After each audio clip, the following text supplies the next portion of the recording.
So I've talked about John 8 already a little bit in this series, but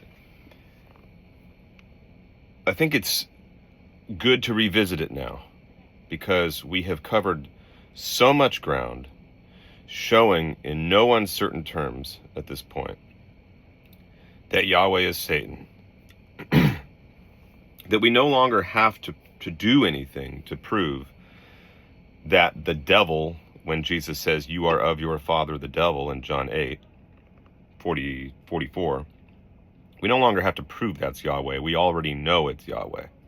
So now let's come at it with fresh eyes. Jesus said to them, if God were your father, he's not, so therefore Yahweh is not their father. You would love me, for I proceeded forth and came from God. Nor have I come of myself, but he sent me. So Christians typically approach the verse by saying their hearts were not really with Yahweh. Their hearts were wayward, and they were devoted to their father, the devil. But now we know that's not what Jesus meant. Jesus meant your father, Yahweh, is the devil. And then 8:44, you are of your father, the devil, and the desires of your father you want to do. He was a murderer from the beginning and does not stand in the truth, because there is no truth in him. When he speaks a lie, he speaks from his own resources, for he is a liar and the father of it. So now we know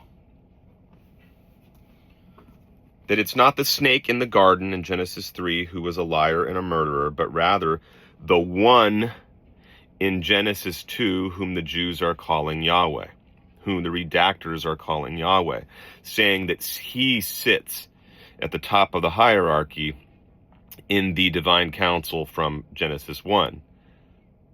You know, let us, etc., etc. Let us make man in our own image. They see that as being, they see the Lord there as being Yahweh, the head of the divine council.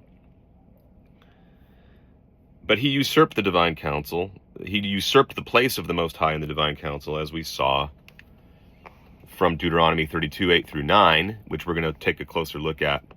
We've already covered it in the first 4 or 5 videos in this series, but we want to go look at it again from another angle. There's something else we have to discuss there that impinges on Moses' fate, because God was going to take his life, was not going to permit him to enter into the promised land, and that figures very prominently in our talks here, because it actually produces more evidence that Yahweh is Satan. So he's a murderer and a liar from the beginning. So the snake was not the liar. The snake did not lie when he said, "You will not die." Therefore, we know then that when the Christians say, well, God was talking about spiritual death, on the day you eat of it, you shall surely die. We know now who the liar was in the narrative. It was actually Yahweh. And so when Yahweh originally, since the snake doesn't lie, therefore, we know that the death that they were supposed to die on the day they ate from the tree of knowledge, they didn't die. The death was meant to be physical death, and it didn't happen. So Yahweh lied. He is the liar. He was a murderer and a liar from the beginning. So that's a lie. We know he murdered. Why? Well, he's the first murderer because he withheld the tree of life from Adam. So first he withholds knowledge from Adam, tells him not to eat from the tree of knowledge. And then when he eats from the tree of knowledge anyway, and it turns out that the snake was right, that he was not in fact going to die on the day he ate of it, Yahweh decides, well, I'm going to ensure that you die anyway. So now I'm going to I'm going to expel you from the tree of life now. So he lied and he murdered. And now we can go look, and I don't know that we want to spend a lot of time on it because we're all very familiar with those texts. But just have this now in the back of your mind, that when you come across these texts in the Torah, particularly Exodus through Deuteronomy, where God is commanding the Jews to genocide their neighbors in the promised land, that is part and parcel of Jesus' accusation about Yahweh being a murderer.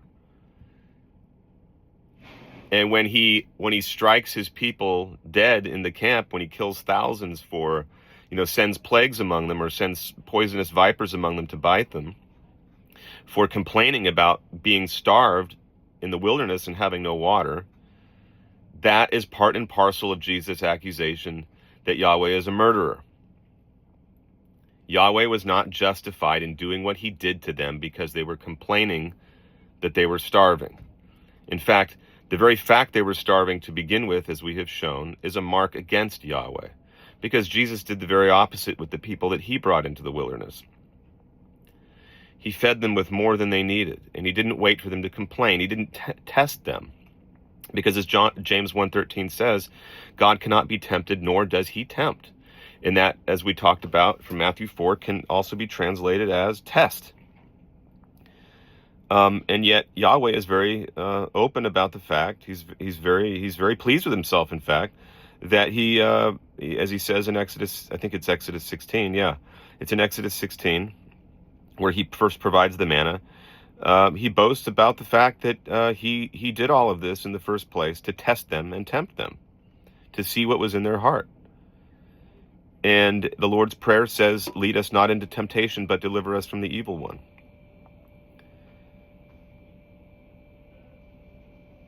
Okay, so now notice, and this is a point I wanted to make. This is a little bit of a diversion, but I want to bring this up real quick because I wanted to bring it up in the video on in the last one I did on oaths and oath taking, where Jesus says don't do it, even though Yahweh commanded them to do it.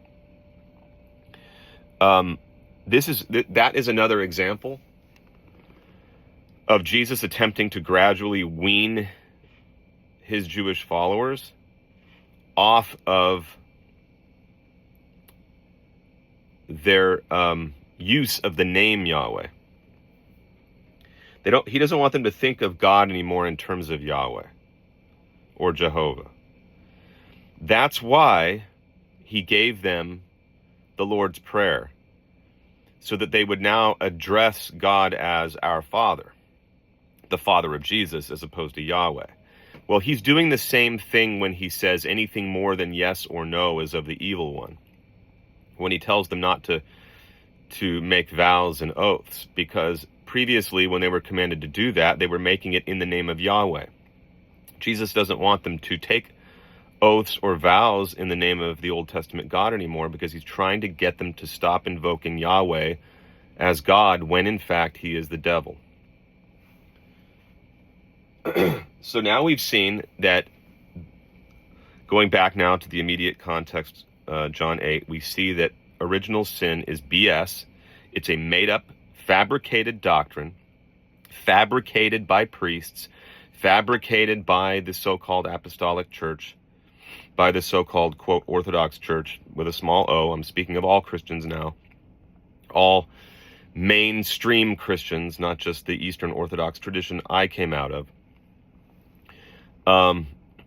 So the alternative to believing in original sin is Dharma, Sanatana Dharma, or Neoplatonism, or Platonism. We didn't fall through disobedience to a deity. It is natural in this plane of existence. And there are many planes of existence according to Dharma. There are many planes that are higher than ours and many that are lower than ours. In this plane of existence, the manifest world, by virtue of being manifest, by being made visible, is presents itself as being a world of duality. Masculine and feminine, dark and light, good and evil, enemies and friends, beautiful and ugly. There's all these dualities, and that's a natural part of the manifest realm. Death and life. This is polarity, or duality is what constitutes the realm of duality, is what constitutes the created order. It is a natural part of the created order. So death is not the result of sinning against a commandment issued by a deity. It's just part of this world. Now, eventually, when we've remembered who we are, and we come into the fullness of our self-realization, and we have completed the cycle of birth, death, and rebirth. We've completed our full cycle of incarnations and reincarnations. We will no longer die. But as it stands, we die, and it's a natural part of our first being introduced into this realm of what is seemingly in its essence dualistic, but in its essence it's not dualistic. Everything is a non-dual production or emanation of the one God, of the one divine consciousness. Okay, so this was not going to be a talk on Dharma, but I had to make that point very quickly because you need to hear that there is an alternative to the doctrine of original sin. You're probably you're sitting there going, okay, well, if original sin is false, what's the alternative? The alternative is not Christianity. I'm doing this series to show that the New Testament God, or the one that Christians worship as the second member of the Holy Trinity, is exposing Yahweh as the devil. That's all I'm doing. I'm not saying that I worship Jesus. I don't. I no longer worship Jesus. Insofar as Jesus is a hermetic figure who teaches us a lot of good things, which he does, I subscribe to his teachings.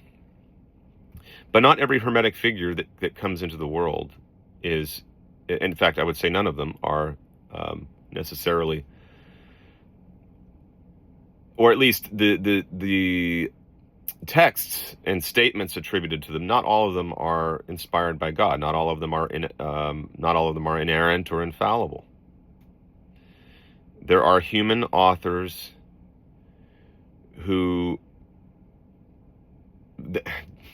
human authors are taking up the theme of different hermetic figures that come along, taking up the example of these hermetic figures and the teachings of these hermetic figures, embellishing their life with stories and myths and adding to what they actually said, putting words in their mouth, and they do this as a literary device. This was normal in the ancient world. They do this as a literary device in order to kind of fill out more detail.